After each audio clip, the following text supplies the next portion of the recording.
Sinema tarihinin en ikonik görüntüsünü sorsam, muhtemelen aklınıza hemen o gelir. Bir insan yüzü, bir göz ve o göze acımasızca saplanmış dev bir mermi. Acı çeken, somurtkan bir ay. Bugün izlediğimiz o dev bütçeli bilim kurgu filmlerinin, uzaylı istilalarının, lazer silahlarının ve galaksiler arası yolculukların hepsinin tek bir büyük babası var. Hatta Star Wars'tan Avatar'a, Interstellar'dan Marvel evrenine kadar uzanan o devasa endüstrinin tohumları tam 120 yıl önce atıldı. Yıl 1902. Henüz Wright kardeşler ilk uçaklarını uçurmamış. İnsanlık gökyüzüne sadece balonlarla çıkabiliyor. Radyo bile emekleme aşamasında. Ama Parisli bir sihirbaz, insanlığı alıp Ay'a götürmeye, imkansızı başarmaya karar veriyor. Bu Georges Méliès'in başyapıtı A Trip to the Moon, yani Ay'a yolculuk. Bu videoda sadece 14 dakikalık sessiz bir filmin, bilimi, sanatı ve teknolojiyi nasıl sonsuza dek değiştirdiğini ve bir adamın hayal gücüyle sinemayı nasıl yeni bir büyüye dönüştürdüğünü konuşacağız. Georges Méliès aslında bir yönetmen değildi. O, ünlü Robert Houdin tiyatrosunun sahibi başarılı bir illüzyonisti. Onun için sinema, hikaye anlatmaktan ziyade sahnede yaptığı numaraları daha geniş kitlelere ulaştıracak yeni ve çok güçlü bir sihir aracıydı. O dönem Lumière kardeşler sinemayı icat etmişti ama onu sadece belgelemek için kullanıyorlardı. Trenin gara girişi, fabrikadan çıkan işçiler, ağlayan bebekler, hepsi gerçek hayatın birer kopyasıydı. Lumière kardeşler, Méliès onlardan kamera satın almak istediğinde şöyle demişti: "Genç adam, bu icadın ticari bir geleceği yok. Bu sadece bilimsel bir merak." Ne kadar yanıldıklarını tarih bize gösterdi.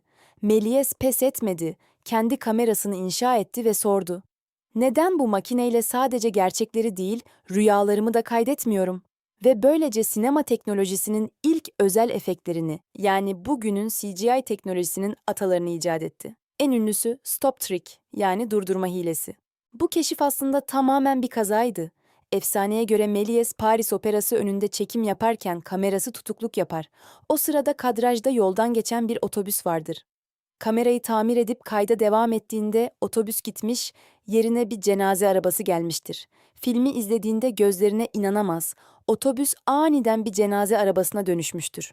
Bu teknik hata Méliès'in elinde bir silaha dönüştü. Bugün jump cut veya VFX dediğimiz şeyin temeli, o gün o kameranın bozulmasıyla atıldı. Ay yolculuğunda gördüğümüz o aniden beliren uzaylılar, duman olup patlayarak yok olan yaratıklar, hepsi bu basit ama diyane teknolojinin ürünüydü. Méliès sadece kamera hileleriyle yetinmedi. Paris dışındaki Montreuil'deki evinin bahçesine devasa bir yapı inşa etti. Elektrikli aydınlatma o dönem film çekimi için yetersiz olduğundan tavanı ve duvarları tamamen camdan oluşan dev bir sera kurdu. Güneş ışınını perdelerle kontrol ederek tarihin ilk gerçek film stüdyosunu tasarlamış oldu. Bugün Hollywood'da gördüğümüz o devasa yeşil ekran stüdyolarının mantığı aslında o cam serada doğdu. Peki ya filmin bilimi? 1902 yılında Ay'a gitmek, bugün Mars'a koloni kurmaktan çok daha çılgınca bir fikirdi. Méliès senaryoyu yazarken dönemin iki dev bilim kurgu yazarından ilham aldı. Jules Verne'in Dünyadan Ay'a ve H.G. Wells'in Ay'daki İlk İnsanlar kitapları. Filmde astronotlar, ki dikkatli bakarsanız aslında sihirbaz cübbesi giymiş bilim insanlarıdır, devasa bir topun içine girerler. Dikkat edin, bir roket değil, dev bir mermi. Bu fikir Jules Verne'in Gun Club mantığından gelir. O dönemde yer çekimini yenip atmosferi delip geçecek gücün ancak devasa bir patlamayla sağlanabileceği düşünülüyordu. Newton fiziğine selam çakan bu sahne, roket biliminin popüler kültürdeki ilk temsiliydi. Elbette bilimsel doğruluk konusunda Méliès oldukça esnekti. Kahramanlarımız Ay'a vardıklarında nefes alabilirler, yerçekimi Dünya ile aynıdır ve yanlarında getirdikleri şemsiyelerle kraterlerin arasında gezerler. Hatta yorgun düşüp uyuduklarında tepelerinden geçen gezegenleri ve yıldızları görürler. Gökyüzündeki takım yıldızların insan yüzü şeklinde olduğu, Satürn'ün pencereden fırladığı o sahnelerde Méliès bilimi bir kenara bırakır ve sanatçı kimliğini konuşturur. O, bize teknik bir uzay yolculuğu değil, şiirsel bir uzay masalı sunar. İşte tam burada sanat devreye giriyor. Bu filmi hep siyah beyaz fotoğraflarla gördünüz değil mi? Aslında Méliès filmin daha pahalı ve lüks bir versiyonunu da piyasaya sürmüştü. Renkli versiyonu. O dönemde renkli film teknolojisi henüz yoktu. Peki nasıl yaptılar? İnanması güç ama Elizabeth Tuillier adında bir kadın ve ekibi Paris'te bir atölyede filmin her bir karesini, evet yanlış duymadınız, binlerce kareyi büyüteç altında kıldan ince fırçalarla kimyasal boyalar kullanarak tek tek elle boyadı. Sarı alevler, kırmızı ceketler, mavi gökyüzü. Bu sanatın teknolojiye meydan okumasıydı. Her kare hareket eden bir tablo gibiydi. Oyunculuklar da sıradan değildi.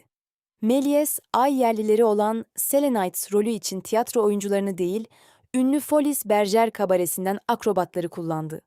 Neden? Çünkü ay yerlileri tuhaf hareket etmeli, zıplamalı, takla atmalı ve insan dışı görünmeliydi. Dekorlar ise tamamen tiyatro estetiğindeydi. Derinlik algısı üç boyutlu setlerle değil, ustaca çizilmiş perspektiflerle veriliyordu. Méliès sinemayı kaydedilmiş bir tiyatro olarak görüyordu ama ona rüya dokusunu eklemeyi başarmıştı. Ancak bu masalsı hikayenin sonu, yaratıcısı için ne yazık ki mutlu bitmedi. A Trip to the Moon dünya çapında bir fenomen oldu, kitleleri büyüledi. Ama Méliès bundan hak ettiği serveti kazanamadı. Thomas Edison'un teknisyenleri filmin kopyalarını gizlice çoğaltıp Amerika'da izinsiz göstererek büyük karlar elde ettiler. Telif haklarının olmadığı o vahşi batı döneminde Méliès emeğinin çalınmasını sadece izledi. Zamanla iflas etti. Birinci Dünya Savaşı patlak verdiğinde stüdyosu hastaneye çevrildi, filmlerinin çoğu eritilip gümüşü ayrıştırıldı ya da asker postallarına topuk yapıldı. Sinemanın bu büyük sihirbazı, yıllar sonra Paris'teki bir tren garında küçük bir kulübede oyuncak ve şeker satarken bulundu. Kimse onun Ay'a yolculuğu hayal eden adam olduğunu bilmiyordu. Fakat hikaye böyle bitmedi. Yıllar sonra sinema tarihçileri onu yeniden keşfetti, ona iade-i itibar yapıldı ve en büyük mucize 1993 yılında gerçekleşti. İspanya'da bir film arşivinde Ay'a yolculukun o kayıp sanılan elle boyanmış renkli kopyası bulundu. Film çok kötü durumdaydı, neredeyse toz olmak üzereydi. Ancak teknoloji bir zamanlar Méliès'in hayal ettiği gibi yine imkansızı başardı. Yıllar süren dijital restorasyonun ardından 2011 yılında bu renkli versiyon Cannes Film Festivali'nde tekrar izleyiciyle buluştuğunda 109 yıl önceki büyüden hiçbir şey kaybetmemişti. Georges Méliès sadece bir film yapmadı, bize hayal kurmayı öğretti. O, kamerayı bir ayna olarak değil, bir pencere olarak kullandı. Hayallere açılan bir pencere. Kapsülün okyanusa düştüğü ve kutlamaların yapıldığı o final sahnesinde olduğu gibi insanlığın bilinmeze olan merakını kutladı. Bugün izlediğiniz her bilim kurgu filminde, her görsel efekte o ayın gözüne saplanan roketin izi var. Peki siz bu konuda ne düşünüyorsunuz? Bilim, sanat ve teknolojinin bu muhteşem dansı sizce de bugünün sinemasını şekillendiren en büyük adım değil mi? Yorumlarda düşüncelerinizi paylaşmayı unutmayın. Bir sonraki videoda tarihin başka bir köşesinde görüşmek üzere. Hoşça kalın.